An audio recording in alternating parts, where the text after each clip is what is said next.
In this tutorial, I'm going to show you the key defining elements, the key defining features that make something trap in EDM. In other words, what do you need to have in your track to make it trap? First of all, you need to choose a BPM somewhere between, say, 140 and 160.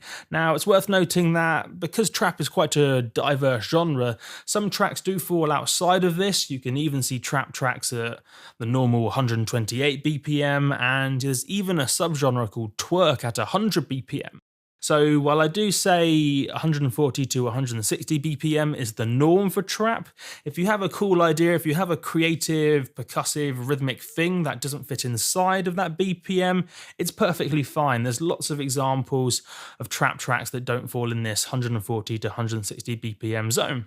In this example I have loaded right now, the BPM is 145, but it will, to be honest, it will sound a lot slower because it's basically halftime.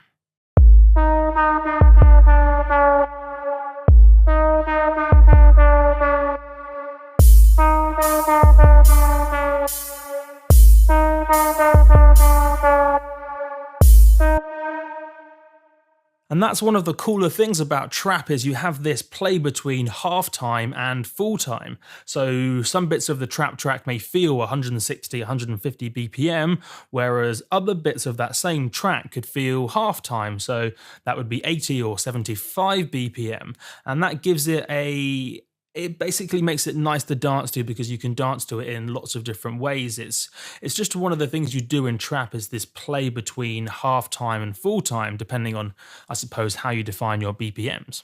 But by far the most defining feature of trap is the use of these long 808 kicks with the long tail. So you can see that in this kick channel up here.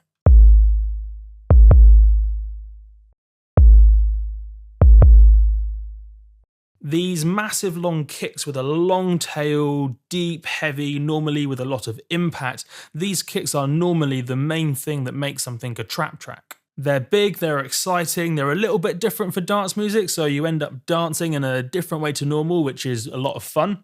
And you must make sure that when you use these long kicks, you don't lay them out in a standard 4-to-the-floor drum pattern. So it doesn't quite count as trap if you have, say, a long 808 kick like I have here, but you lay them out 4-to-the-floor. And then typically in trap, you only have a single lead line. You don't have a pad, a chord progression, an arpeggio, and a lead melody all layered up doing lots of different things. You have a single defining lead sound, which can do pretty much anything you want, but you have this single defining lead sound, and that is your main melody for the track. For example...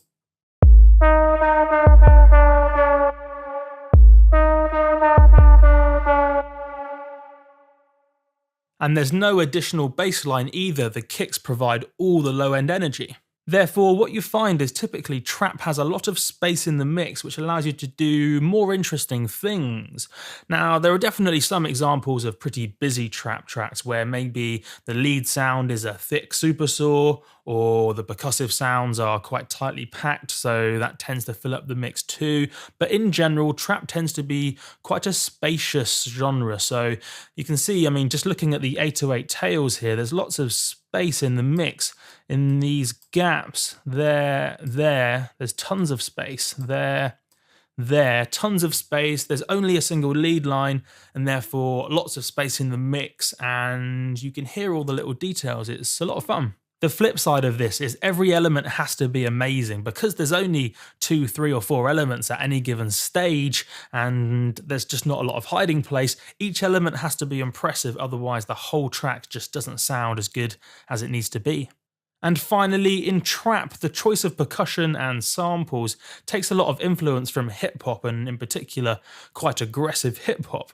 That's how I personally describe the genre trap to a layperson who doesn't know dance music and might not know or definitely won't know what an 808 is or what a BPM is. I simply say trap is hip-hop made by dance music producers. I recommend checking out maybe, say, a Flostradamus gig on YouTube, just to see the sort of stage presence and hip hop attitude that they bring to their performances. It's definitely a different vibe to something like house or techno or say drum and bass. It's a completely different energy, and it's quite refreshing just to see something different in EDM. It's a lot of fun.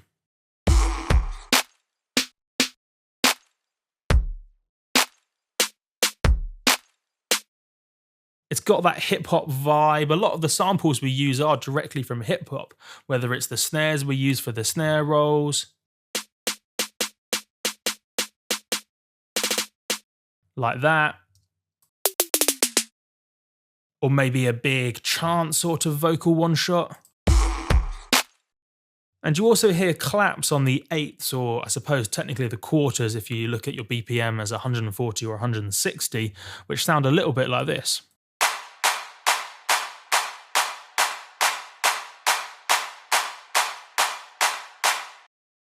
And they are pretty much all the defining features for trap. There's a lot of scope to do interesting and different things in the genre. There aren't too many rules as such. Yes, you can make a very typical trap track by using a lot of snare rolls and some typical 808s and some typical squeaky trap sounds. But there's also a lot of scope to do something different and interesting by maybe taking a slightly unusual BPM, definitely have a long 808. You can't have a trap track without a long 808. That, I suppose, is going to be the only must-have feature in trap. But outside of that, get creative and do something fun.